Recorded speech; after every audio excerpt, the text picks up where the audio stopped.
En esta primera parte de la materia comenzaremos viendo todo lo referido a la discapacidad, a la dependencia de las personas mayores.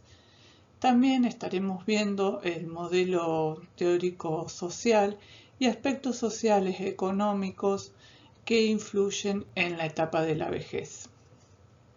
Como ustedes saben, el año pasado estuvimos viendo varios temas relacionados con la discapacidad y también seguramente en otras materias estuvieron trabajando mucho el tema de la discapacidad, los diferentes paradigmas que hubieron en la historia y también las diferentes maneras de los enfoques que se han percibido en cuanto a la vejez. Ustedes saben que en el primer tiempo eh, una persona con discapacidad era excluida de la sociedad y la persona era la culpable de tener esa deficiencia o de presentar cierta discapacidad. Eh, los entornos no estaban preparados y aún tampoco se encuentran preparados, pero influenciaba mucho lo que era el tema de que el problema era de la persona discapacitada y no era un problema de la sociedad. El paradigma fue cambiando, comenzamos a tener el paradigma de los derechos humanos, donde la sociedad comienza a darse cuenta que la persona discapacitada no era el problema, sino que la sociedad debía adaptar entornos para que la persona pueda participar de todos los espacios como una persona sin ninguna deficiencia. Es por eso que si nos ponemos a pensar, en algún momento de nuestras vidas todos logramos o llegamos a ser personas discapacitadas, porque un bebé que cuando nace no se puede alimentar solo, es también una persona que atraviesa una parte de discapacitante. También puede provocar algún accidente que tengamos o algún problema de salud que en determinado momento nos lleve a tener un tiempo de una situación que nos lleve a ser discapacitantes por algún momento. El modelo teórico sobre los derechos humanos permite que las personas discapacitadas sean tomados como sujetos activos y que la sociedad adapte los espacios para que todos los espacios sean posibles y utilizados por todas las personas, tengan alguna discapacidad o no tengan ninguna discapacidad. Con respecto a las personas que van envejeciendo, esto ha llevado a que también las personas con discapacidad envejezcan y vivan muchos más años. Esto es por los procesos de adelantamiento de la salud, por los avances de la tecnología, los avances, como les decía, de la medicina que influyen también de que las personas puedan vivir mucho más tiempo. A medida que vamos a ir transcurriendo esta unidad, vamos a ir viendo esto que les decía de por qué las personas mayores con discapacidad pueden envejecer, y también vamos a ir viendo parte de la dependencia y la fragilidad en las personas mayores.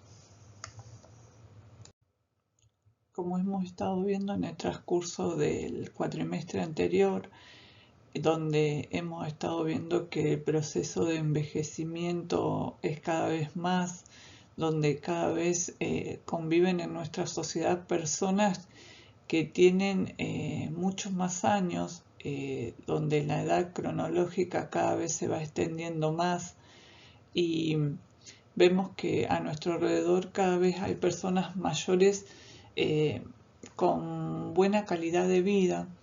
Y esto se ha dado, como hemos estado viendo, por el aumento de expectativa de vida, porque las personas también, no solamente por los avances tecnológicos, sino también por la calidad de vida de las personas, donde hay una mejor alimentación, donde la medicina ha avanzado mucho, entonces por ahí las enfermedades se pueden visualizar antes, entonces también llevan a que los tratamientos sean mucho más efectivos. en esto de los avances de la ciencia y la tecnología. Y este proceso de envejecimiento que se da en el mundo, a nivel mundial, también se da con las personas con discapacidad. Las personas con discapacidad también han aumentado su expectativa de vida y por eso se puede visualizar, o por lo menos en cuanto a las estadísticas, dan por sentado de que hay muchas personas con discapacidad que viven mucho más años y no como en años anteriores que los promedios de edad no llegaban a los 50 años. Por esto, gracias a la prevención, al tratamiento, hace la posibilidad de que las personas con discapacidad también tengan más expectativa de vida. Y esta posibilidad de que vivan mucho más años y que tengan una buena calidad de vida también es, como les decía, por los diagnósticos tempranos y programas de prevención que hace que las personas con discapacidad puedan vivir muchos más años. Si bien todavía hay muchas desigualdades por superar y hay muchas cosas por mejorar, es bueno que también, o sea, no solamente las personas con discapacidad puedan vivir más años, sino que tengan buena calidad de vida, que es lo que siempre venimos reforzando también en lo que es las personas mayores. O sea, no es tomar en cuenta la edad cronológica si esa persona por ahí no puede vivir una calidad de vida buena en los últimos años.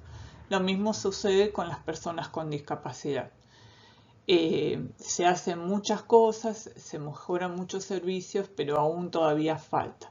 Y muchas veces la discapacidad la asociamos con alguna cuestión de órgano, con algún impedimento que tiene la persona, pero en realidad, como les dije en la clase anterior, personas discapacitantes terminamos siendo en algún momento todos. Lo que pasa que, bueno, algunos podemos resolverlos y otros no podemos resolverlos, y por lo cual comienza a aparecer lo que es la dependencia, que es el tema que vamos a continuación desarrollar. Como les mencioné, ahora vamos a ver qué es la dependencia. Si ustedes se ponen a pensar en todos los ámbitos de la vida o en diferentes circunstancias de la vida, uno siempre puede llegar a depender de otra persona o puede llegar a depender de algún otro producto, de ayuda, de apoyo que le facilite para hacer determinadas tareas o determinada actividad. Una situación de dependencia es, por ejemplo, un niño recién nacido. Ese niño va a tener que depender de su mamá o de su papá para la subsistencia. Y eso es básicamente la dependencia. Es la necesidad de tener que depender de otra persona o de tener que depender de otro producto. Como les decía, es el estado en que se encuentran las personas que están ligadas por razones de alguna falta o pérdida de autonomía física, intelectual o psíquica, y tienen la necesidad de estas ayudas o estos productos de apoyo a fin de poder realizar todos los actos de la vida diaria. Los actos de la vida diaria con las diferentes actividades de la vida diaria que uno necesita hacer para el diario vivir. Una situación de dependencia se da básicamente cuando existe una limitación física, psíquica o intelectual que disminuye determinadas capacidades de las personas. Esta limitación física puede a veces no siempre ser, puede ser temporal o puede ser para siempre, pero muchas veces por ahí cuando tenemos alguna quebradura o cuando hay alguna lesión en el cuerpo, se disminuye o hay una limitación en la parte física. Y lo mismo si uno recibe por ahí algún golpe en la cabeza donde hay una pérdida de conocimiento, ahí disminuye las capacidades de las personas, entonces por ahí se generan situaciones de dependencia. Supónganse ustedes que alguno se quiebre un pie, va a necesitar de productos de apoyo como ser una muleta, pero en determinadas circunstancias de las actividades de la vida diaria quizás necesite la asistencia también depender de otra persona para hacer determinadas actividades. Bueno, la segunda también, otro de los factores, justamente esto, la incapacidad de la persona para realizar por sí mismo las actividades diarias, que era lo que le estaba diciendo, y la necesidad esta de asistencia por parte de cuidados o por parte de algún producto de apoyo. Y como le decía, después de estos tres factores que son los que limitan la dependencia, también existen grados diferentes de dependencia y su valoración. El primer grado es la dependencia moderada, cuando la persona necesita ayuda para realizar varias actividades básicas de la vida diaria al menos una vez al día. No quiere decir que la persona necesite constantemente la supervisión de otra persona, sino que es en circunstancias en que la persona por ahí necesita, supónganse, una persona necesita la ayuda para higienizarse y lo hace para bañarse y lo hace una vez al día, y en ese caso va a necesitar la ayuda de otra persona, entonces se considera que la dependencia es una dependencia moderada. Es para alguna determinada actividad del día. También puede ser una persona mayor que no pueda cocinarse por el tema de que no sabe por ahí manejar determinados productos eléctricos, entonces necesita y depende de otra persona para llevar a cabo la actividad diaria de la alimentación. Este es el grado 1 de la dependencia moderada. El grado 2 de la dependencia es la severa. Es cuando una persona necesita ayuda para realizar varias actividades de la vida diaria 2 o 3 veces al día, pero no requiere la presencia permanente de un cuidador. Cuando estuvimos viendo en su momento la materia de cuidador polivalente 2, ahí estuvimos viendo las actividades básicas de la vida diaria. No sé si ustedes se acuerdan que eso básicamente se refería a lo que eran las tareas y las rutinas típicas de cualquier persona que hace en su diario vivir. Y en ese momento también estuvimos viendo que dentro de las actividades de la vida diaria teníamos tres categorías, que eran las actividades básicas de la vida diaria, donde acá intervenía lo que era la alimentación, la higiene personal y el aseo, el tema de la actividad sexual, el tema también de poder vestirse. Todas esas eran las actividades básicas de la vida diaria, y acá en esto se está refiriendo justamente a la dependencia moderada, que va a necesitar la asistencia de una persona que lo ayude en determinado momento, pero que no requiere que esté siempre presente. O sea, puede llegar a necesitarlo para alimentarse, puede llegar a necesitarlo para bañarse, pero después en el diario desempeño no necesita. También en ese momento, para no dejar descolgado el tema de las actividades básicas de la vida diaria, también habíamos visto las actividades instrumentales, que eran las referidas a que podían hacer las terceras personas, o no necesariamente la persona la podía hacer, pero que no eran básicas ni indispensables, que habíamos dicho, por ejemplo, el cuidar de una mascota, el poder realizar las compras en un comercio, el poder manejar el dinero. Esas eran las actividades instrumentales. Y las actividades avanzadas de la vida diaria ya eran más referido al desempeño de la persona dentro de lo que es su entorno y dentro de lo que es la sociedad. Y hablábamos en ese momento de personas que participaban en eventos deportivos, de personas que estaban dentro de una ONG o dentro de un centro de jubilados. A eso referíamos más que nada todo lo que es las actividades avanzadas de la vida diaria. Y en ese momento también, si ustedes recuerdan, cuando estuvimos viendo lo de las actividades básicas de la vida diaria, vimos índices o escalas que nos posibilitaban medir el grado de dependencia que una persona tenía.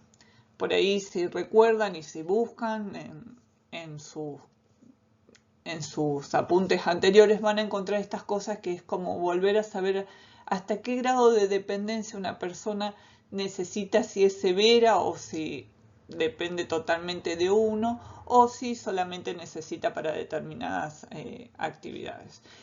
Y el tercer grado es la gran dependencia, cuando la persona necesita ayuda para realizar varias actividades básicas de la vida diaria y que pierde. Esto sucede más que nada por la pérdida total de autonomía mental o física y necesita ayuda continua.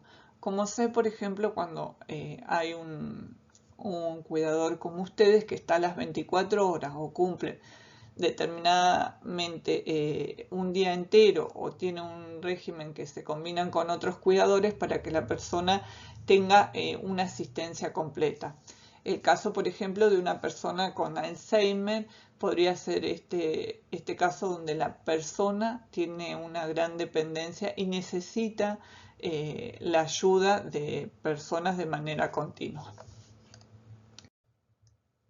Hasta acá pudimos ver todo lo relacionado a la dependencia, que justamente es esa situación en donde hay una pérdida de autonomía de la persona y donde se necesita una asistencia, ya sea por medio de otra persona o de algún elemento o ayuda técnica exterior. Ahora, continuando con el tema de las personas mayores, vamos a adentrarnos a lo que es la persona mayor frágil. Frágil es todo aquello que se puede romper fácilmente y más que nada es lo referido a un proceso de deterioro que la persona puede llegar a presentar, y está caracterizado por un estado de vulnerabilidad, ya sea física, emocional, psíquica, y que aumenta el riesgo de resultados adversos para la salud. Ahora vamos a describir a qué llamamos nosotros persona mayor frágil. Entonces, en base a la descripción de lo que es fragilidad, nos vamos a enfocar en qué es una persona mayor frágil. Es una persona que, como dijimos, tiene 65 años o más, dependiente para varias funciones, incluyendo las actividades de la vida diaria y frecuentemente institucionalizado. No solamente estos factores están dentro de lo que es una persona mayor, sino que también aparecen otros factores y otras características, como puede ser una patología ambivalente, la polifarmacia, una viudez reciente, presencia de alteraciones cognitivas emocionales, hospitalización reciente, aislamiento social y abuso de alcohol o drogas. ¿Cómo podríamos llegar a prevenir esto desde nuestro rol como profesional, de que una persona no llegue a ser una persona frágil, si podemos intervenir cuando estamos trabajando?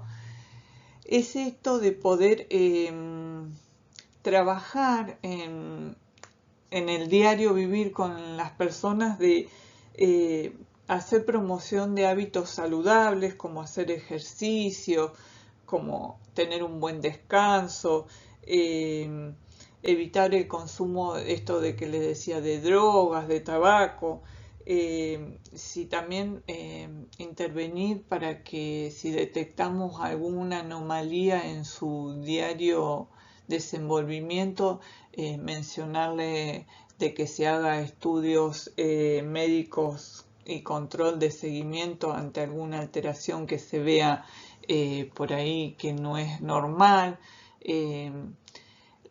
Por ahí también la identificación de situaciones donde la persona empieza a tener olvidos, para que eso también la familia intervenga y pueda consultar a un neurólogo ante las primeras pérdidas y poder, no se va a curar la enfermedad, pero por lo menos esto de los diagnósticos precoces o tempranos que nos permiten hacer intervenciones que después uno puede evitar o por lo menos prolongar un poco lo que puede ser una persona mayor frágil. Todas estas cosas, tratar de la prevención de las caídas se puede hacer, como les digo, con un ejercicio físico que les permita fortalecer los músculos, que les permita tener un entrenamiento en el equilibrio y poder evitar las caídas. La malnutrición, prevenir también, que son todas cosas que llevan a la persona a evitar de que sea una persona mayor frágil. También esto de la detención precoz de las alteraciones por ahí visuales, auditivas, que influyen mucho en el diario vivir de las personas mayores. La audición y lo que es la visión son una de las alteraciones que la persona mayor tiene en su diario vivir por el desgaste propio por ahí de su edad y que lo llevan a ser una persona frágil. Todas estas cosas uno en el transcurrir diario de nuestro trabajo las podemos detectar y podemos decírselas a la persona o en todo caso a la familia que la que está por ahí con ellos para poder ver estas situaciones y quizás con alguna medicación o algo se pueden prevenir y se pueden evitar otras consecuencias que puedan surgir y que posibiliten que la persona mayor sea frágil. También socialmente una persona mayor puede ser frágil cuando no le alcanza el recurso económico para comprarse determinado medicamento, cuando los servicios de salud no le permiten tener turnos para hacerse determinado estudio médico por su problema de salud, o cuando hay préstamos o ayudas económicas que no permiten que sean personas menores de 65 años o que sean mayores de 65 años. Todo eso influye a que también una persona mayor sea frágil. La fragilidad puede encontrarse personas mayores que no presenten ningún tipo de discapacidad. Es decir, la persona mayor puede ser frágil, pero no por eso va a ser una persona discapacitada. Y en esto hay que tener mucho cuidado como profesionales, porque una persona mayor puede necesitar acompañamiento para caminar, para bañarse, para peinarse, pero quizás puede hacer actividades de la vida diaria de manera sola, independiente. Es decir, quizás puede comer sola, puede cortar una fruta, puede cortar una verdura, puede colocarse una ropa de manera de estar sentada, colocarse un abrigo. Y nosotros en eso tenemos que tener mucho cuidado porque siempre tenemos que tener en cuenta que hay que fomentar la autonomía. Si la persona puede hacerlo y nosotros estamos supervisándola, dejar hacerlo, porque si no, inconscientemente estamos discapacitando a la persona sin tener ninguna discapacidad. Simplemente por su fragilidad le estamos poniendo el título de discapacitada cuando no es así y puede seguir desarrollando algunas actividades de la vida diaria. Por eso como profesionales tenemos que ser muy cuidadosos en eso y no discapacitar a la persona cuando simplemente tiene una fragilidad y nosotros podemos estar cuidándola desde ese lado. Y acá la discapacidad y la fragilidad son conceptos diferentes. La discapacidad, una persona puede tener una discapacidad estable durante muchos años, durante toda su vida, o puede tener una discapacidad temporal pero la fragilidad es a medida que avanza la edad y las situaciones psicosociales se vuelven adversas y van progresando. O sea, una persona mayor puede estar frágil y no ser discapacitada. O sea, puede estar frágil por esto que le decía, porque no ha hecho una prevención de ejercicios para tener un mejor equilibrio, porque no puede estar frágil porque no quiere utilizar un producto de apoyo como es un bastón, pero eso no quiere decir que la persona tenga una discapacidad, porque puede ser una persona joven y tener discapacidad y como les digo, una persona mayor puede ser frágil ante determinadas situaciones, pero no es una persona discapacitada. Esa es la diferencia que tienen que tener en cuenta. Una persona mayor puede ser frágil y no estar discapacitada. Las dos palabras son conceptos diferentes.